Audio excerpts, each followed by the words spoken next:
Dito naman lumamig, doon ang init. Mainit dun eh. Oo nga, mainit. May sira po ata yun. Is it usually malamig doon?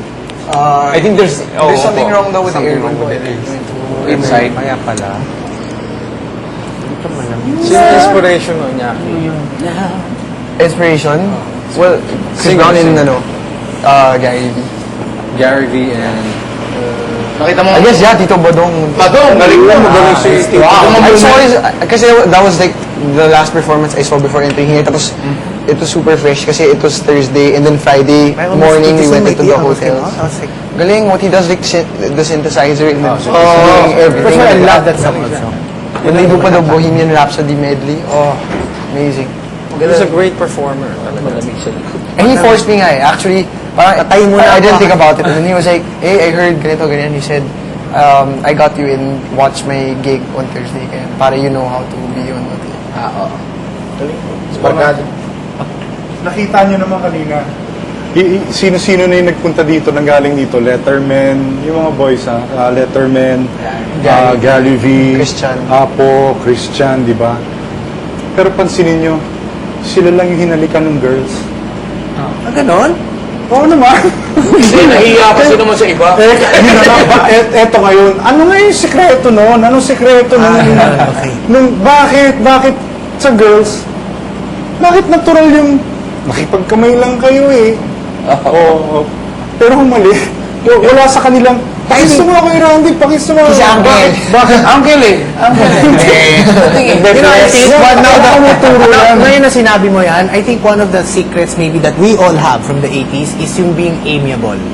Alam mo yung amiable? Ibig sabihin parang you have a certain vibration, a certain, what do you call that? Na the girls get attracted to you. Yung gano'n na, they felt at home. You made them feel at home. First and Hindi foremost. ako ito, ikaw dyan. Yung gano'n. Yung parang friends lang tayo. Barkada. Barkada lang naman You're talaga singing tayo eh. to a group na barkada. So maybe that's yan ang na-feel nila kanina. But you cannot kiss us, ha? Joke lang. I think it's more also yung mga materials, yung paano kami nakilala, no? Kung halimbawa, yung sa love songs, you stick to that. Or kamukha nung hindi magbabago, yung mga ganun ba? Basta heartfelt songs. Nag-i-stick yan sa mga babae. So, feeling nila, pag nakita ko nila, kahit na anong edad mo, yung song na kinanta mo nung bata ka pa, o yung mas bata-bata ka pa, yun ang nakikita nila sa inyo. Okay? So, swerte kami ron. And then, pag na-revive pa yan ng, halimbawa, yung mga songs na ngayon, na-revive ng mga younger generation kamukha nyo. Mas lalong nagkakaroon na appeal. Diba? I think on the personality side, in the personality side for each and every one of you, you have to find something in yourself sa sarili nyo that will make the people like you.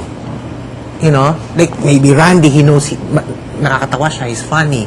You know, and he rides on that. Or you know, and funny talaga siya. Even with Funny lang ako, ganun. Hindi. I'm a super friend. A real good friend. Super friend talaga. Oo.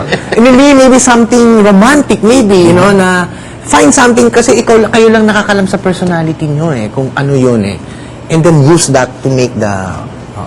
How we will excel na hindi naman pushing to. Di ba? Like for example, sa grupo namin, in as much as, di ba, individually, tigi-tigisa kami mga, kumbaga, personality, etc., etc. Pero once we come out on stage na magkakasama kami, iba-iba yung personality namin. Pero we make it a point na hindi kami nagsasapawan. So, walang upstaging. In other words, like for example, kung ginawa kayong boy band, ang lakas na dating yung 5. Pero, in as much as, syempre, may mga pag-ganon, pero wag nyo iniiwanan laging ganon. Kasi, importanteng solid kayo eh, di ba? So, I think also I just want to add, yung respeto. You gotta have that respect For each other. Kasi let's say, I know you can do this much better than me, no? Oh, you can do this kind of movement, no, much better than me. Pero syempre, yung taong yun, sinasize up mo na, pero may quality rin sila na appealing sa tao. Hindi porket sinabi mo, mas magaling akong ganon. Ako na yung aanin ng mga tao, no? O kaya mga babae. It's more, I think, of